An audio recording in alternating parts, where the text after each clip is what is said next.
Praise the Lord. मसीह यीशु के नाम में आप सबों का आज की इस लाइव सेशन में आप सबों का हार्दिक स्वागत है।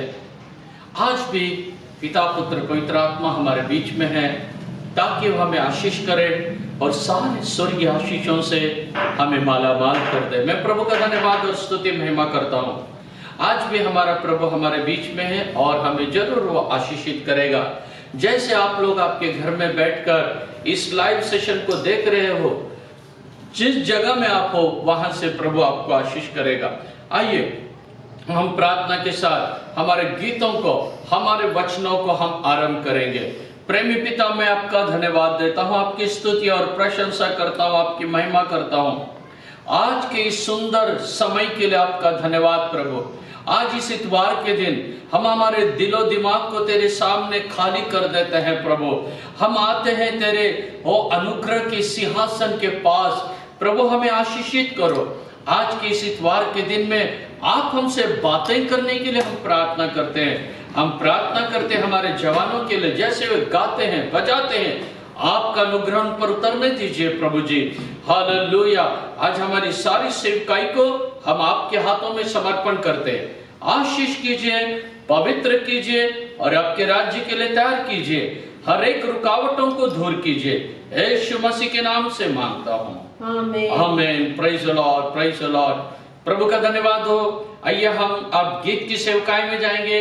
जैसे हमारे जवान लोग गीत गा रहे हैं, आप लोग भी आपके घर से उनके साथ ज्वाइन हो जाइए, ताकि वो अभिषेक जैसे दाऊद के समय में उतरा था, वो अभिषेक उतरने दीजिए इस गीत के साथ और आप सब आशीषित हो जाइए।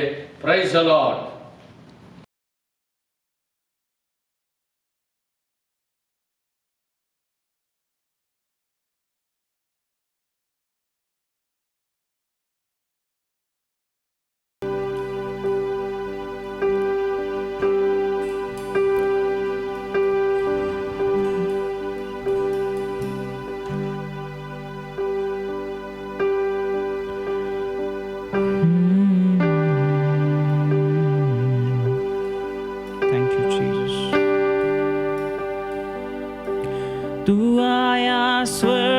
धरती पर मुझको राह दिखाने को, धरती से क्रूस पर मेरा कर्ज चुकाने को, क्रूस से कब्र में, कब्र से आसमां, प्रभु तेरा नाम है महान। यस लॉर्ड, तेरा नाम है महान।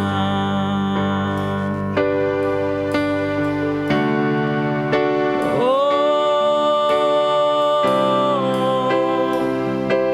तेरा नाम, तेरा नाम। तू आया स्वर्ग से धरती पर मुझको राह दिखाने को, धरती से क्रूस पर चुकाने को,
प्रभु तेरा नाम है महान।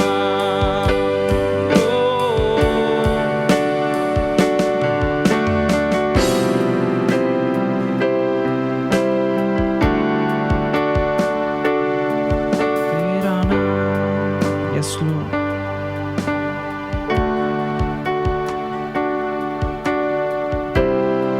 हाथों में खिले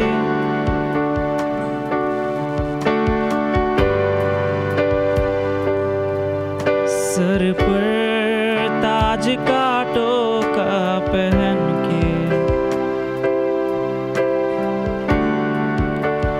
मेरा राजा उस क्रूस पर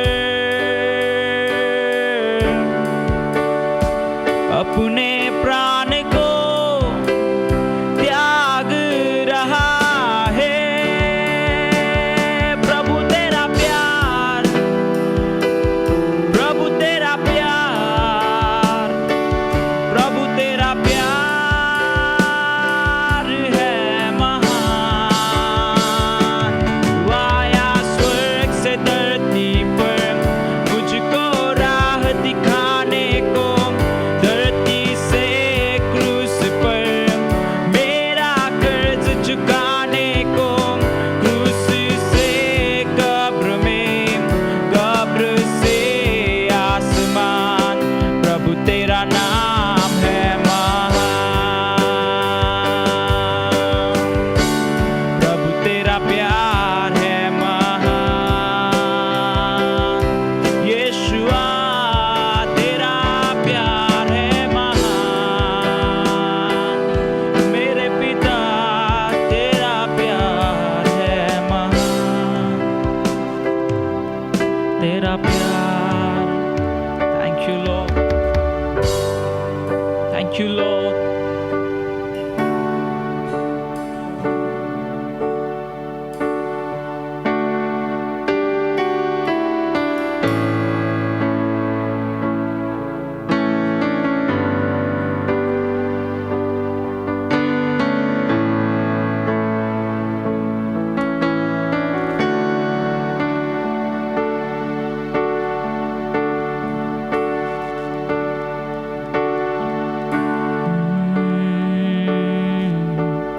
इतना प्रेम किया लोगों से, कोड़ों की मार सहा,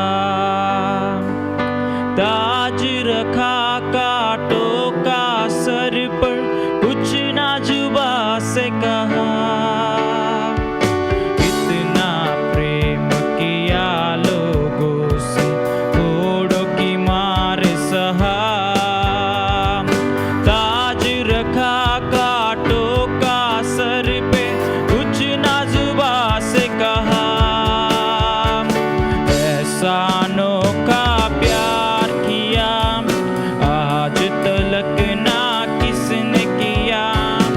ऐसा अनोखा प्यार किया आज तलक ना किसने किया।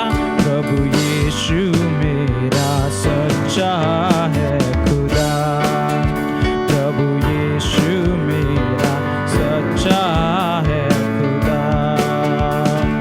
मेरे गुनाहों को धो दिया, अपने बदन का लहू दिया। मेरे गुनाहों को धो दिया, अपने बदन का लहू दिया। प्रभु यीशु मेरा सच्चा है खुदा, प्रभु यीशु मेरा सच्चा है खुदा।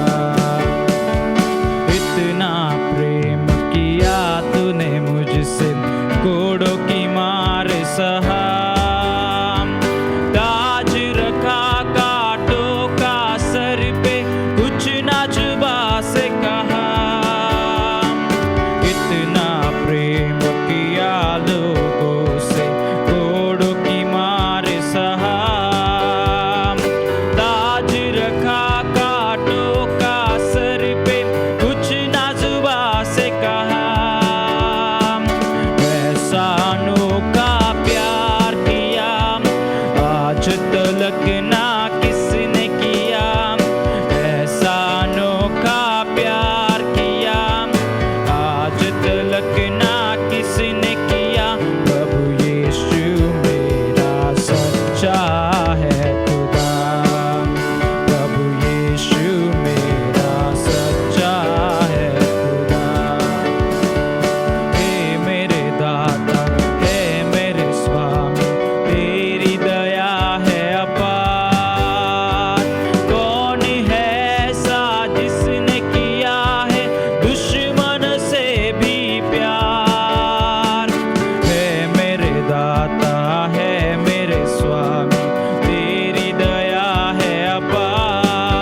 Hallelujah.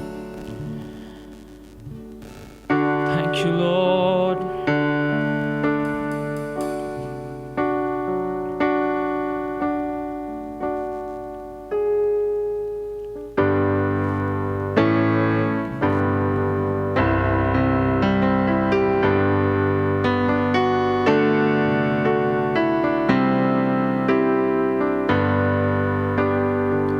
Thank you, Jesus Christ.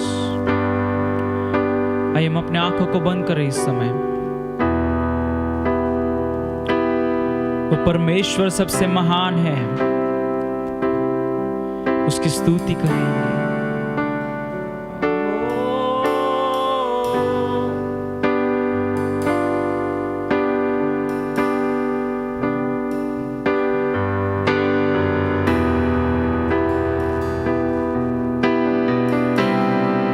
हमारे खातिर स्वर्ग से पृथ्वी पे आया।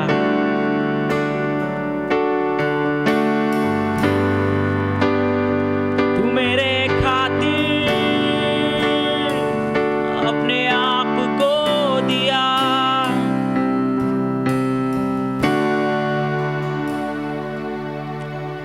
मेरे लिए तू आया, मेरे लिए तू जिया, मेरे लिए मरा, जी उठा। मेरे लिए तू आया, मेरे लिए तू जिया, मेरे लिए मरा, जी उठा।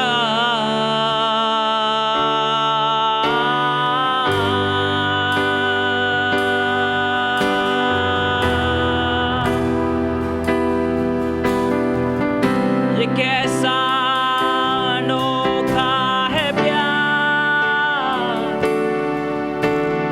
मेरे लिए तू आया, मेरे लिए तू जिया, मेरे लिए मरा, जी उठा। गाय मेरे लिए आया, मेरे लिए तू आया,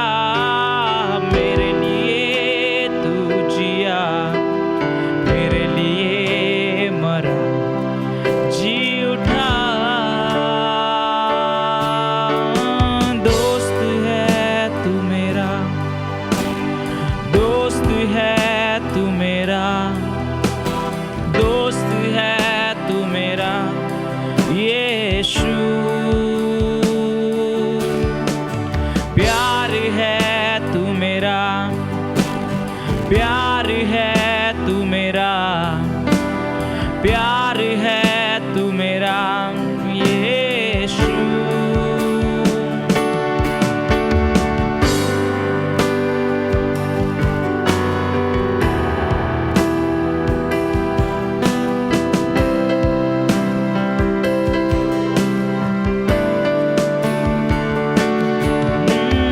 मेरे लिए तू आया, मेरे लिए तू जिया, मेरे लिए मरा, जी उठा।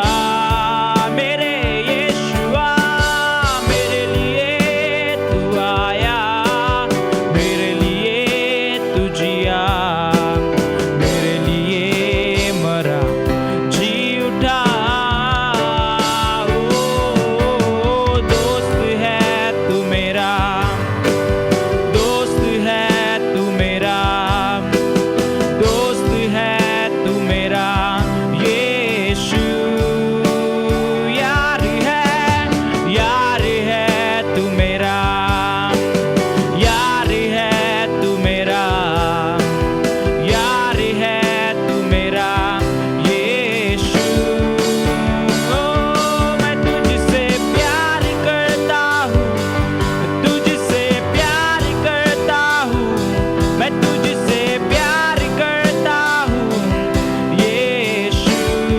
ओ मैं तुझसे प्यार करता हूँ, मैं तुझसे प्यार करता हूँ, तुझसे प्यार करता हूँ यीशु। ओ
मेरे लिए मरा जी उठा, हो मेरे लिए तू आया, मेरे लिए तू जिया, मेरे लिए मरा जी उठा,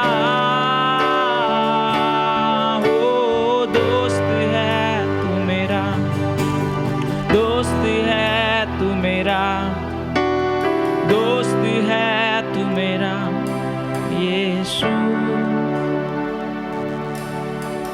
यार है तू मेरा, प्यार है तू मेरा, यार है तू मेरा यीशु। ये हमारी बारी है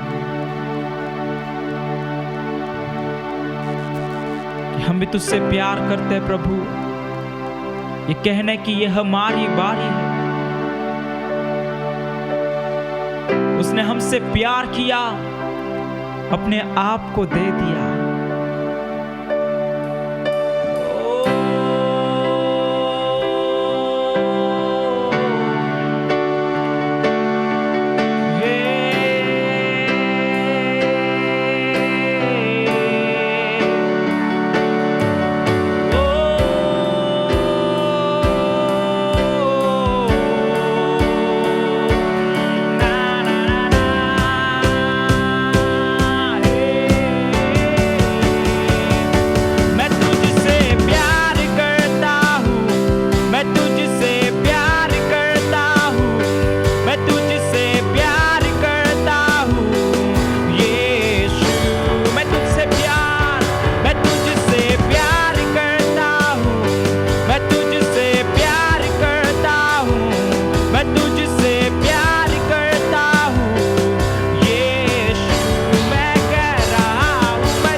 प्रभु, मैं तुझसे प्यार करता हूँ खुदा, क्योंकि तूने मुझसे पहले प्यार किया।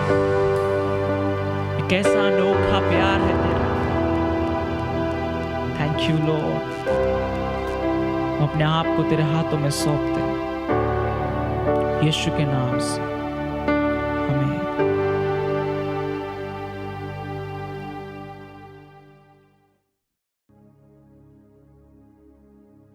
प्रभु का धन्यवाद हो, अपने आप गीत के द्वारा परमेश्वर की महिमा की है। गीत गाकर परमेश्वर को धन्यवाद किया है, आप प्रभु को महिमा किया है। प्रभु का धन्यवाद हो। तो अब हम आइए परमेश्वर के वचन की ओर जाएंगे। परमेश्वर के वचन से हम अब कुछ बातों को देखेंगे। आज का जो मेरा विषय है, आज का जो टॉपिक लेकर मैं आपके पास आया हूं, वह है कांटों का मुकुट, जिसे हम कहते हैं the crown of thorn. Crown of thorn, कांटों का मुकुट, जिसे हम कांटों का सरताज भी कह सकते हैं। तो ये जो कांटों के मुकुट के बारे में आज मैं आपसे परमेश्वर के वचन के द्वारा कुछ बातें करने वाला हूं। परमेश्वर के वचन से मैं आपसे कुछ बातें करने वाला हूं इस कांटों के मुकुट के बारे में। क्यों? क्योंकि अभी लेंथ के दिन शुरू हुए हैं और इस लेंथ के दिन में कई मसीह भाई और बहन लोग, कई लोग उपवास लेते हैं, प्रार्थना करते हैं, प्रभु के और करीब आते हैं। इस तरह की कई बातों में वो आत्मिक बातों में आगे बढ़ने की कोशिश करते हैं। तो ये इन दिनों में तो यीशु के क्रूस के बारे में अगर आपको सिखाऊं तो वो अच्छा रहेगा। प्रभु का धन्यवाद होता हो। और जैसे ही इन दिनों में कई मसीह लोग उपवास लेते हैं, प्रार्थना करते हैं, कई लोग 40 दिन लेते हैं, 30 दिन लेते हैं, कई 35 दिन लेते हैं, अलग अलग रीति से लेते हैं। तो मैं आपको इसके बारे में एक बात जरूर बताऊंगा। अगर आप इस लेंट पीरियड को, ये जो यीशु मसीह के क्रूस पे चढ़ाए जाना, पुनरुत्थान, ईस्टर, गुड फ्राइडे और ये जो ऐश वेडनेसडे जिसे हम कहते हैं और पाम संडे, ये सब अगर आप एक रीति रिवाज के अनुसार करने से आपको बाइबल में से कुछ भी आशीषें नहीं मिलेगी। लेकिन यही अगर आप पश्चातापी दिल के साथ करते हैं, अपने गुनाहों को छोड़ देते हैं, माफी मांगते हैं, पापों का इकरार करते हैं प्रभु के पास, आपको जरूर प्रभु आशीष देगा। इस लेंट पीरियड में यह नहीं कि बाबा सब लोग उपवास रखते हैं, मैं भी उपवास रखूंगा, कई बार लोगों को बताने के लिए, कई बार दिखाने के लिए, या हम कितने अधिक पवित्र हैं ये बताने के लिए अगर आप करते हैं तो इसमें आपको कुछ भी लाभ नहीं होगा।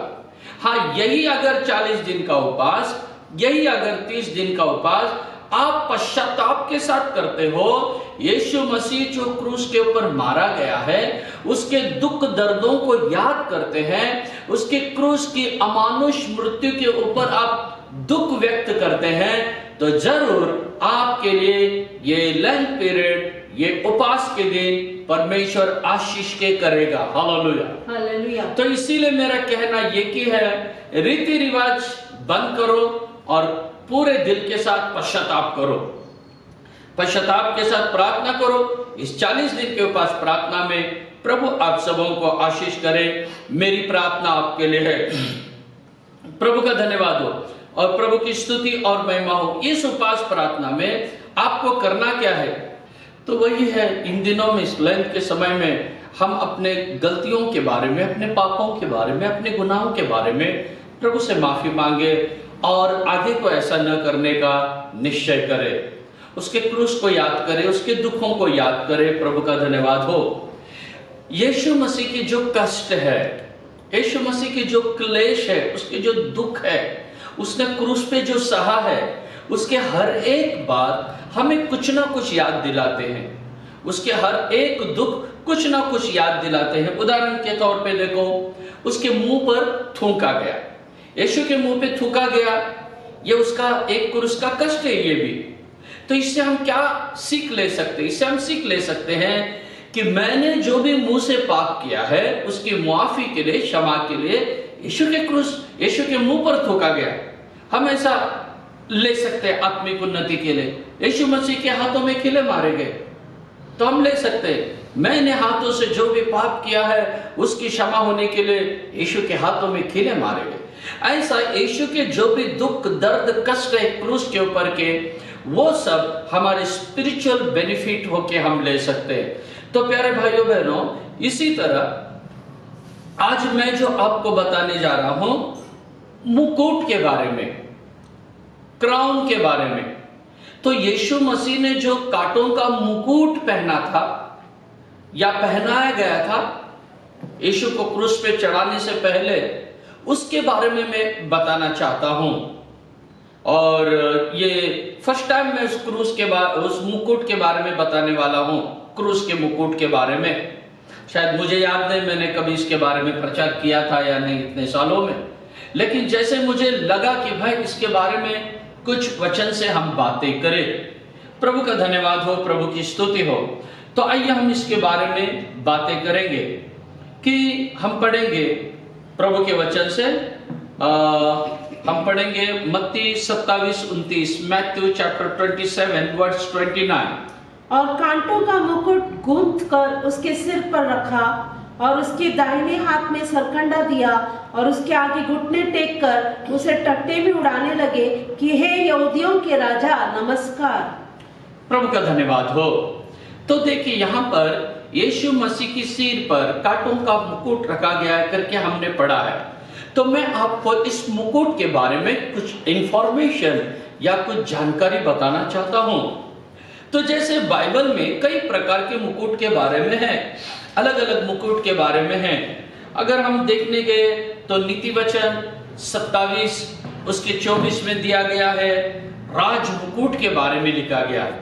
यह राज मुकुट राज के अधिकार को बताता है। या राजकीय अधिकार को बताता है। राजाओं को पहनाने वाला ये राजकीय मुकुट होता है।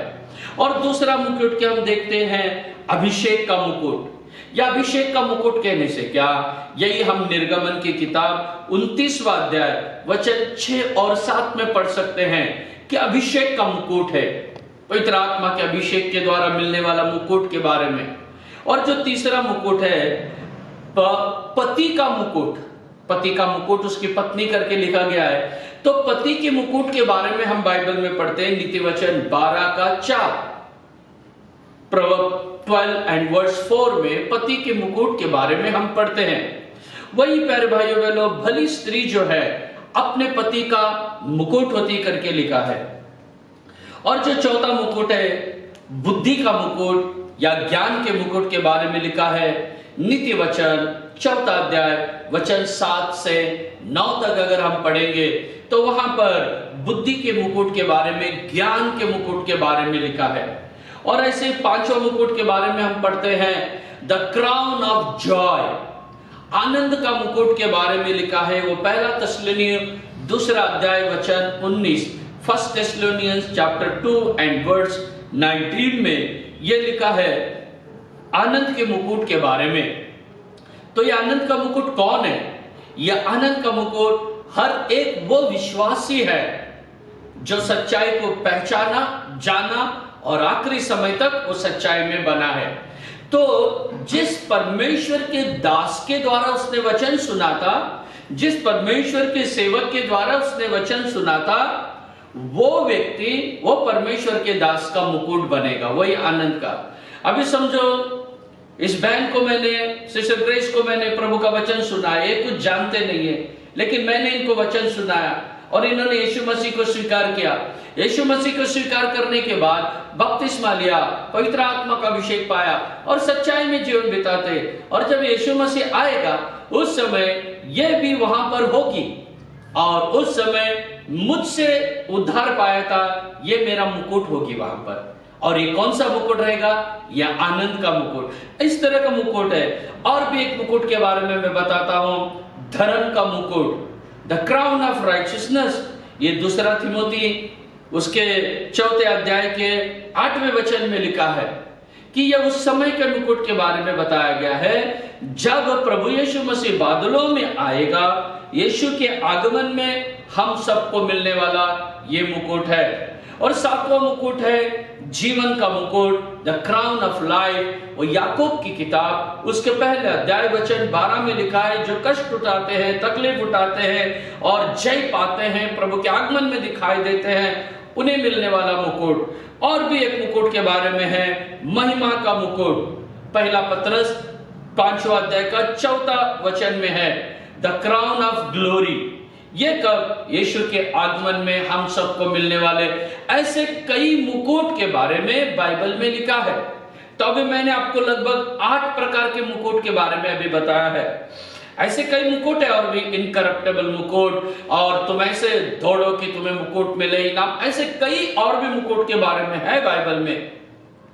तो ये 8 प्रकार के मुकुट है।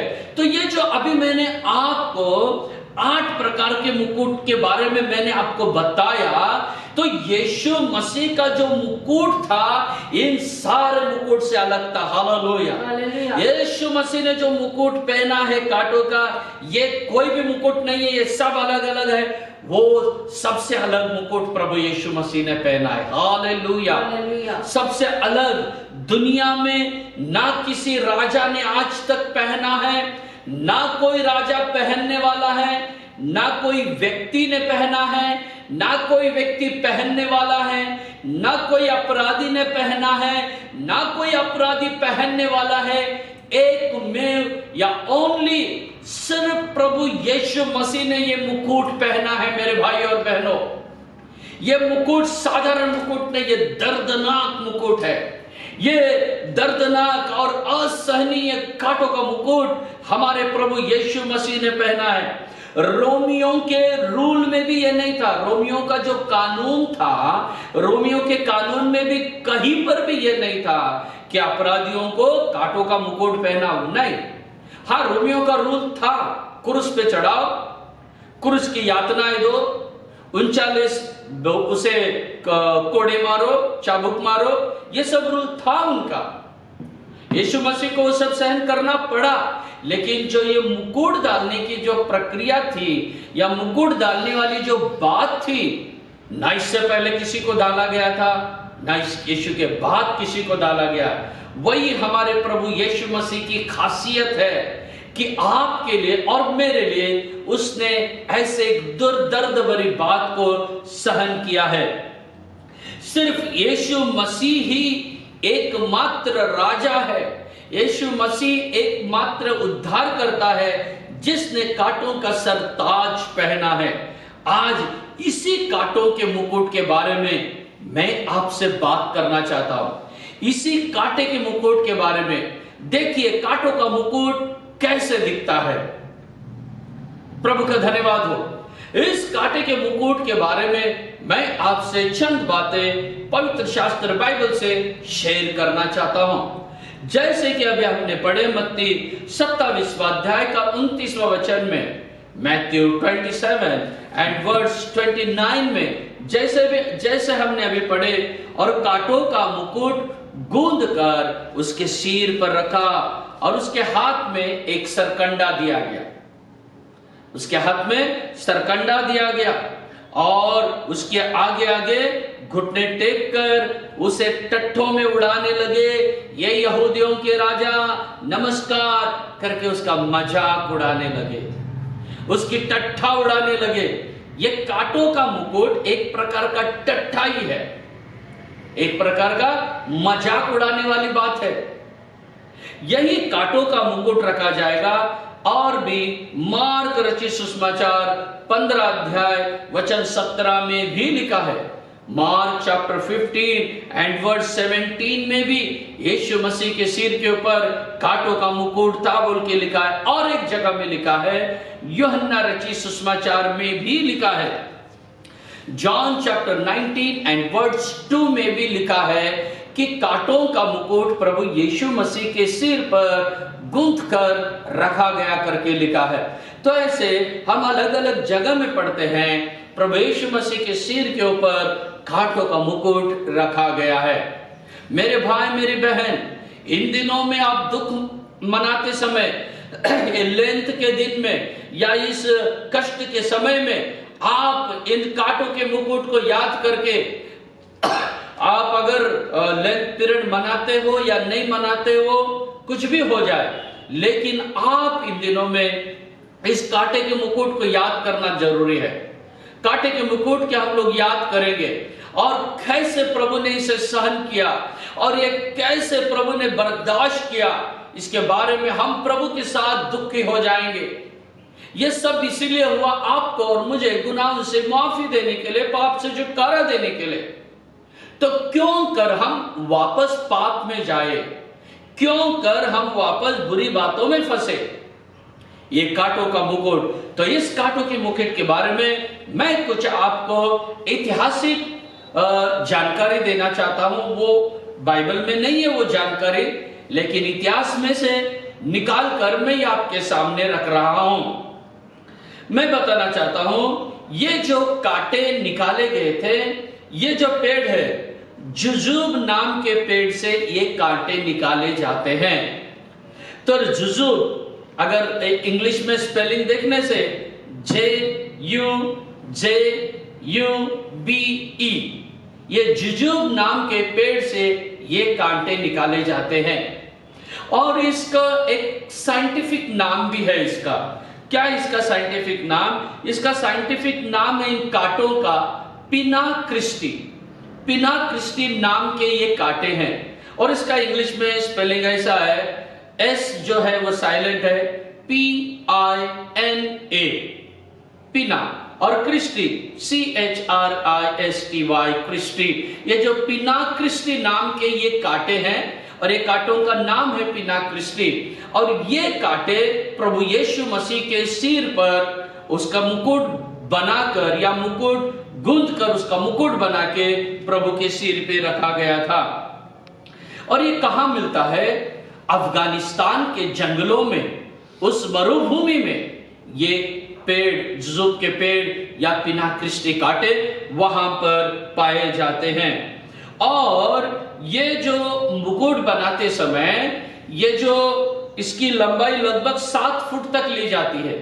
7 फुट तक इसको पहले सीधा लिया जाता है कांटों को, फिर उसके बाद में उसको ऐसा राउंड बनाया जाता है। प्रभु का धन्यवाद हो। और ये जो यीशु मसीह को इतिहास ऐसे बताता है, जब यीशु मसीह के सिर पर ये कांटों का सरताज था, उस मुकुट के अंदर 72 कांटे थे। 72 कांटे उस मुकुट के अंदर थे। और हर एक कांटे का जो उसका दर्द था वो बहुत भयानक दर्द था। वो सादा कांटे नहीं थे जो जंगल में देखते यहाँ वहां कभी कभार हमको भी लगता है, ऐसे कांटे नहीं थे, बिल्कुल ऐसे कांटे नहीं थे। वो जो कांटे थे बहुत ही मोटे मोटे कांटे होते थे, बहुत ही नुकीले कांटे होते थे, शार्प कांटे होते थे, लंबे लंबे कांटे होते थे और बहुत मोटे मोटे कांटे होते थे, किलो के समान बोल सकते हैं हम। और एक एक कांटों का वो चुभने के बाद जो वेदना थी, वो वेदना कैसी थी मैं आपको बताना चाहता हूं। जब बिच्छू डंक मारता है, जब बिच्छू डंक मारने से जो वेदना होती है मेरे भाई मेरी बहन, ऐसी वेदना उस कांटों के अंदर थी।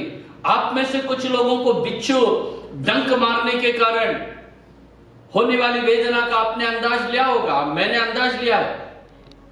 2 बार मुझे बिच्छू काटा है, 2 बार। तो उसमें से एक बार तो कुछ नहीं हुआ, लेकिन दूसरे बार जो काटा था उस समय बहुत ही ज्यादा वेदना हो गया था। बहुत वेदना, बहुत गंभीर वेदना था। शायद पहला वाला इतना सादा रहेगा, लेकिन जो दूसरा वाला था बहुत, पूरी रात सो नहीं सका मैं। तो इस तरह एक बिच्छू का काटा से मैं पूरी रात सो नहीं सका। लगभग मुझे एक 9:30-10 बजे के आसपास वो काटा रहेगा। तो एकदम बड़ी सुबह 4-5 बजे तक मैं उस वेदना से, जो असहनीय वेदना थी, उस वेदना में मैं बहुत ही दुखी था। मैं बहुत ही गंभीर रीति से उस दिन को आज भी याद करने से बहुत तकलीफ होता है, इतना दर्द उसमें होता है। एक बिच्छू ने इतना तकलीफ दिया मुझे। 72 कांटे थे, पता नहीं उस 72 कांटे में से कितने कांटे प्रभु के सिर में चले गए। और इतिहास में यह भी लिखा है कि एक कांटा उसमें का, जो जैसे मैंने कहा वो मोटे और नुकीले होते, तो एक कांटा उसमें से जो था वो यीशु मसीह के आंखों तक आ गया, वो उसके आंख में तक चुभ गया एक कांटा, ऐसे करके इतिहास में लिखा है। तो प्यारे भाइयों बहनों, ऐसा एक था दर्दनाक और भयानक, ऐसे कांटों का मुकुट प्रभु यीशु मसीह के सिर पे रखा गया। प्रभु की स्तुति और प्रभु की महिमा हो। यही है, एक लेंथ के पीरियड में आप याद करो इस यीशु का जो अभी क्या कहते हैं इसे, पाम संडे आ रहा है, गुड फ्राइडे आ रहा है, ईस्टर संडे आ रहा है। तो प्यारे भाइयों बहनों, एक ट्रेडिशनल वे में मत बनाओ इसको, एक आत्मिक रीति से इसमें की आशीषों को आप लूटो। याद करो एक एक बात को। जैसे अब मैं इस मुकुट के बारे में बता रहा हूं, अगर प्रभु की इच्छा है तो अगले बार कीलों के बारे में बताऊंगा, और प्रभु की इच्छा है तो अगले बार उस लकड़ी के बारे में बताऊंगा, उस क्रूस के बारे में बताऊंगा। अगर प्रभु की इच्छा है तो उसके बाद में जो कोड़ों की मार प्रभु को मिली, उस चाबुक के बारे में आपको बताऊंगा, उस कोड़ों के बारे में, 39 कोड़ों के बारे में बताऊंगा। ऐसा अलग अलग बात हम सीखेंगे इन दिनों में। इन दिनों में उस पर आप लोग ज्यादा गौर करो, और वो सुनने के बाद में केवल ऐसा नहीं कि भाई हम सुने और छोड़ दे, नहीं, बिल्कुल नहीं। उसमें उतरो आप और यीशु के सच्चे कष्ट को, उसके दुख को पहचानो और उसके कष्ट में भागीदार हो जाओ। आपके लिए ये गुड फ्राइडे होने दो या ये पाम संडे होने दो, ईस्टर कुछ भी होने दो, आपके लिए आशीषों की बौछार करके देगा।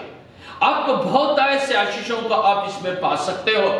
प्रभु का धन्यवाद देता हूं। इन कांटों को यीशु के सिर पर जो रखा गया था, इसके बारे में मैं आपको बताना चाहता हूं। वो कांटों का मुकुट रखने के बाद और भी 4 कामों को उन्होंने किया। कांटों का मुकुट तो रख दिया यीशु के सिर पे, लेकिन रखने के बाद उन्होंने क्या किया, और भी जुल्म किया उसके ऊपर। कैसे जुल्म किया, वो 4 प्रकार के जुल्म मैं आपको बताना चाहता हूं, जो बहुत ही दिल को दुखदाई और दिल को बहुत ही तकलीफ देने वाली वो 4 बातें थी। वो कौन सी बातें हैं? उसमें से एक तो हमने अभी पढ़ा है, मैं वापस चाहता हूं कि उसे पढ़ेंगे। जो पहला उन्होंने किया, उसका मजाक उड़ाया। कांटे उसके सिर, कांटों का मुकुट रखने के बाद उसका मजाक उड़ाया, उसको टट्ठों में उड़ाया। वही हम मत्ती 27वें अध्याय में पढ़े थे, और एक बार पढ़ेंगे मैथ्यू 27 एंड वर्स 29, 27-29। और कांटों का मुकुट गूंथ कर उसके सिर पर रखा और उसके दाहिने हाथ में सरकंडा दिया और उसके आगे घुटने टेक कर उसे टट्टों में उड़ाने लगे कि हे यहूदियों के राजा, नमस्कार। प्रभु को मैं धन्यवाद देता हूं। यहां पर देखो, उसका मजाक उड़ाया गया, उसको टट्टों में उड़ाया गया। कांटों का मुकुट का वेदना भी उसको हो रहा है, दर्द हो रहा है, तकलीफ हो रही है, बिच्छुओं का डंक हो रहा है, वेदना हो रही है, असहनीय वेदना से। सिर में देखो, हमको थोड़ा मारने से कितना वेदना हो जाता है। वो इतना बड़ा कांटे का मुकुट उसके सिर पे रखा, और उसके बाद में देखो उसका मजाक उड़ा रहे हैं। ओ, कितने दुख की बात है, कितने तकलीफ की बात है कि कांटों का मुकुट तो डाला, रे चुप बैठो ना। नहीं, मजाक उड़ा रहे उसका, टट्ठा उड़ा रहे उसका। ये काम उन्होंने किया है मुकुट रखने के बाद। मैंने कहा 4 बातें मैं आपको बताना चाहता हूं थोड़े में संक्षेप में। और दूसरा काम उसने क्या किया? दूसरा, सरकंडे से मारा है उसको। जो सरकंडा यीशु के हाथ में दिया था ना उन्होंने, वही सरकंडे से कांटे का मुकुट रखे और उस मुकुट के ऊपर उसी सरकंडे से ठक करके मार दे, ताकि वो मुकुट घुस जाए उसके सिर के अंदर, ताकि वो फिट हो जाए उसके सिर के अंदर। प्रभु का धन्यवाद हो। कितनी बड़ी दुख, कितना अमानुष ये वेदना वो सहन कर रहा है। पढ़ेंगे उस वचन को, मार्क रचित सुसमाचार 15 अध्याय वचन 19, मार्क 15 एंड वर्ड्स 19। और वे उसके सिर पर सरकंडे मारते और उस पर थूकते और घुटने टेक कर उसे प्रणाम करते रहे। देखिए यहां पर लिखा है, जो सरकंडे से उसे मारते रहे, सरकंडे से मारा है उसको। वही हमने मत्ती 27-29 में पढ़ा था, उसके हाथ में सरकंडा दिया। उसी के हाथ का सरकंडा, मतलब यीशु को पहला सरकंडा दिया, फिर यीशु के हाथ से वो सरकंडा लिया और उसी सरकंडे से उसको मारा, और वो जो कांटों का मुकुट था उसके सिर में फिट हो गया। और फिट हुआ तो हुआ, उसके सिर से फव्वारे उठने लगे, लहू के फव्वारे उड़ने लगे, लहू की चिंगारियां उसके सिर से निकली। ये किस लिए? मेरे भाई मेरी बहन, केवल नाम के लिए लेंथ पीरियड मनाने के लिए नहीं है, केवल नाम के लिए उसका गुड फ्राइडे मनाने के लिए नहीं है, नाम के लिए ईस्टर मनाने के लिए नहीं है। ये सब मैं इसीलिए बता रहा हूं कि आप प्रैक्टिकली याद करो इसको, कि क्यों यीशु को कांटों का मुकुट मिला गया है। कांटों का मुकुट उसको इसीलिए दिया गया है, हमारे मन में जो गलत गलत गंदे गंदे विचार आते हैं ना, ये सब निकाल देने के लिए उसके सिर पर कांटों का सरताज पहनाया गया है। हमारे बुरे बुरे विचार जो हमने किए थे, वो वंस फॉर ऑल वो निकाल देने के लिए उसके सिर के ऊपर कांटों का मुकुट डाला गया है। मेरे भाई बहनों, अभी याद रखना, अगर सचमुच आपको दुख होता है, दर्द होता है, वेदना होता है, यीशु के कांटों के बारे में सुन के कभी भी गंदे विचार नहीं करना, कभी भी बुरे विचार नहीं करना। जब मैं बुरे विचारों को करते हैं, इसका मतलब हम फिर से यीशु को कांटों का मुकुट पहना रहे। वही वेदना, वही तकलीफ, बारंबार बारंबार बारंबार नहीं। अभी इसे स्टॉप करो, इसे रोक दो मेरे भाई और बहनों। ये कांटों का मुकुट हमें उस बात को याद दिलाता है, मुझे इस अब की बार गंदे विचार नहीं करना है। प्रभु का धन्यवाद, घमंड की बातें मुझे नहीं करना है। इससे छुटकारा देने के लिए उसे कांटों का मुकुट पहनाया गया है। ये दूसरी बात। और तीसरी बात जो मैं बताना चाहता हूं, कांटों का मुकुट पहनाने के बाद ये दुष्ट चुप नहीं बैठे हैं। इन्होंने क्या किया है? मरकुस की किताब 15वां अध्याय वचन 19 में अभी हमने पढ़ा है, मार्क चैप्टर 15 वर्स 19 में पढ़े हैं, अभी उसके मुंह पे उन्होंने थूका है करके पढ़े। कांटों का मुकुट तो पहनाया, उसके ऊपर मारे भी, लहू लुहान चालू हुआ है, फिर भी इनके दिल को ठंडक नहीं पहुंची है, फिर भी इनका दिल समाधान नहीं हुआ है। क्रूर कर्मों का ये दिल ठंडा नहीं हुआ, उसके मुंह पे थूकने लगे। मैं प्रभु का धन्यवाद देता हूं कि प्रभु के मुंह पे थूका गया, ताकि प्रभु ने मेरे मुंह पे वो थूक न आए। इसलिए मेरे मुंह के ऊपर का थूक मेरे स्वामी ने अपने मुंह के ऊपर लिया है। आपको कोई न थूके, इसीलिए प्रभु के मुंह पे थूका गया है। आपका और मेरा चेहरा अच्छा रहने के लिए उसके चेहरे पे थूका गया है। मेरे भाई मेरी बहन, याद करो प्रभु ने आपके लिए कितना बड़ा काम किया है। अगर वो कांटों का मुकुट नहीं रहता, हमारी अवस्था क्या होती थी मालूम नहीं। और हम बहुत से बार इस कांटों के मुकुट को याद नहीं करते हैं। तो इस कांटों के मुकुट के बारे में हमें याद करना है। कल रात को मैंने सोचा था कि आप लोगों को कल का जो मैं संदेश दूंगा, मैं जो वचन बताऊंगा, कांटों के मुकुट के बारे में बताना है। और सच कहता हूं, पूरी रात मुझे नींद नहीं आ सकी। 3 बजे के बाद ही मैं ठीक से सो सका, क्योंकि इतना इस कांटों के मुकुट के बारे में सीखने के लिए है, और ध्यान करने के लिए है, और पश्चाताप करने के लिए है, और अपने जीवन को सुधारने के लिए है। आज इतना ज्यादा तो हमारे पास समय नहीं रहता है, लेकिन फिर भी बीच बीच में मैं इसके बारे में और भी आप लोगों को बताऊंगा, अलग अलग चीजों के बारे में। उसके मुंह पे थूका गया है। और चौथा मैं आपको बताना चाहता हूं, कांटों का मुकुट पहनाने के बाद में कांटों का मुकुट देने के बाद में चौथा काम उन्होंने क्या किया है?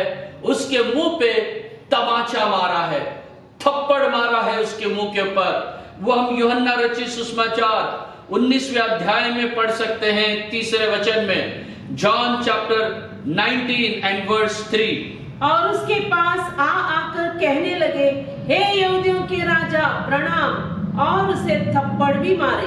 देखिए, कांटों का मुकुट लगाया है, उसका मजाक उड़ाया है, और उसे तमाचा मारा है, थप्पड़ मारा है। प्रभु का धन्यवाद हो। न जाने कितनी बड़ी वेदना प्रभु सहन कर रहा था उस समय। न जाने प्रभु को कितनी बड़ी वेदना हो रही थी। वो सिर के ऊपर वो कांटे, असहनीय कांटे मानो उसके सिर को खाए जा रहे थे। वेदना में, दुख में मेरा प्रभु वहां मचल रहा है। उसी समय में इन्होंने क्या किया है? उसके मुंह पे तमाचा मारा है। इनको उसके ऊपर तरस नहीं आया है, दया नहीं दिखाया इन्होंने।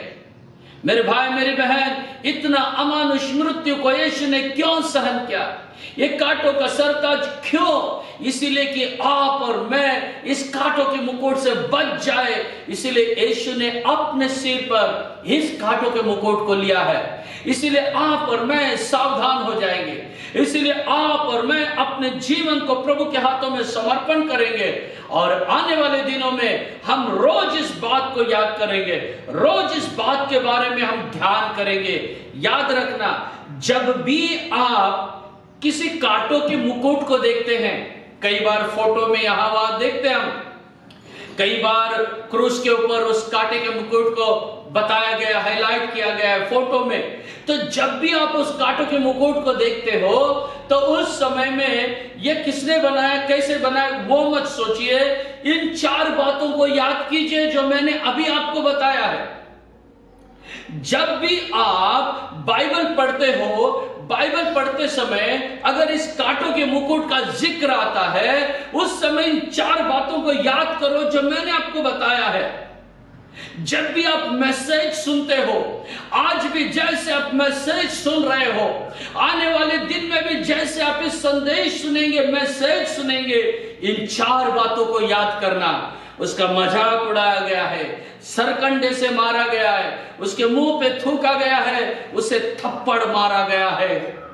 प्रभु का धन्यवाद। इस तरह आप लोग आने वाले दिन में जब जब इस कांटों के बारे में सुनोगे, इस कांटों को देखोगे, इस कांटों के बारे में पढ़ोगे, तब तब आपको याद करना है और तब तब आपको आगे बढ़ना है, ताकि प्रभु की आशीषें इस कांटों के द्वारा जो है वो आप तक पहुंच सके और उन आशीषों को आपके जीवन में आप प्राप्त कर सके। जैसे मैंने अभी ये 4 बातें बताई है, यीशु मसीह के सिर के ऊपर मुकुट डालने के बाद में ये 4 काम उन्होंने किया है। तो इस 4 में से मैं केवल एक बात को बता के आगे बढ़ना चाहता हूं। 4 में से जो पहला है, उसका मजाक उड़ाया गया। उस बात के बारे में मैं आज आपको बताना चाहता हूं, मजाक उड़ाया गया। तो प्यारे भाइयों बहनों, ये कांटों का मुकुट जो यीशु के सिर पे पहनाया गया था, मानो उसका मजाक उड़ाया गया है, मानो उसका एक तमाशा किया गया है, मानो उसका हंसी मजाक हुआ, टट्ठों में उसको उड़ा दिया है। प्रभु का धन्यवाद हो। देखिए, अगर किसी ने आपके पिताजी का मजाक उड़ाया तो आप सहन कर सकोगे क्या? नहीं। अगर किसी ने आपकी माँ का या भाई का या बहन का या आपके क्लोज रिलेटिव का भी अगर किसी ने मजाक उड़ाया तो आप सहन नहीं कर सकोगे। एक बार ऐसे हुआ कि एक पास्टर प्रचार कर रहे थे और एक व्यक्ति उनका ट्रांसलेशन कर रहा था, और ट्रांसलेशन प्रचार करते करते वो पास्टर कुछ बैप्टिज्म के बारे में बता रहे थे। तो वो ट्रांसलेशन करने वालों को पकड़ा उन्होंने कि ऐसे बपतिस्मा दिया जाता है करके, वो व्यक्ति को ऐसा करके एक्टिंग करके बताने लगे। वो व्यक्ति बुजुर्ग था, वो पास्टर में ऐसा नहीं करना था, लेकिन वो बुजुर्ग व्यक्ति को ऐसा किया और क्या हो गया, वो थोड़ा गिर गए। बुढ़ा बेचारा गिर गया, थोड़ा सा उसके सिर को भी लग गया। तो इससे क्या हो गया, कलीसिया में सब लोग बहुत जोर जोर से हंसने लगे, बहुत लोग हंसने लगे, मैं भी था वहां पर, सब लोग हंसने लगे। तो इससे क्या हो गया, उस पिताजी का जो बेटा था वो बहुत चिढ़ गए। मीटिंग होने के बाद उन्होंने पास्टर से बहुत झगड़ा किया। क्या झगड़ा किया? हमारे पिताजी का आपने इंसल्ट कर दिया, इतने लोगों के सामने, एक 200-250 लोगों के सामने हमारे पिताजी का इंसल्ट किया। ऐसा करके बहुत झगड़ा हो गया, बहुत बड़ा प्रॉब्लम हो गया वो बाद में। तो देखिए, आप या मैं अपने माँ या बाप का या भाई या बहन का इंसल्ट हम सहन नहीं करते, उनका मजाक हम सहन नहीं कर सकते। तो यीशु का इतना बड़ा मजाक हुआ है, प्यारे भाइयों बहनों, इसको हम कैसे सहन कर सकते हैं? नहीं, हमें वापस उस गलती में नहीं जाना है, उन गुनाहों में नहीं जाना है। हमको हमारी गलती, हमारे गुनाहों को हमें वंस फॉर ऑल छोड़ देना है और अपने जीवन को ठीक से बनाना है। प्रभु का धन्यवाद हो। वो जो लोग उसका मजाक उड़ा रहे थे प्रभु का, एक्चुअली सही रीति से देखा गया तो मजाक उड़ाने का समय नहीं था। वो बहुत ही गंभीर समय था, वो वेदना का समय था, वो आंसू बहाने का समय था, क्योंकि ऑलरेडी प्रभु यीशु बहुत ही थका हुआ था, क्योंकि उसे पता चल गया था कि अभी मैं पकड़वाने वाला हूं, पकड़ाए जाने वाला हूं, अब मुझ पे क्या बीतने वाली है उसको पता था।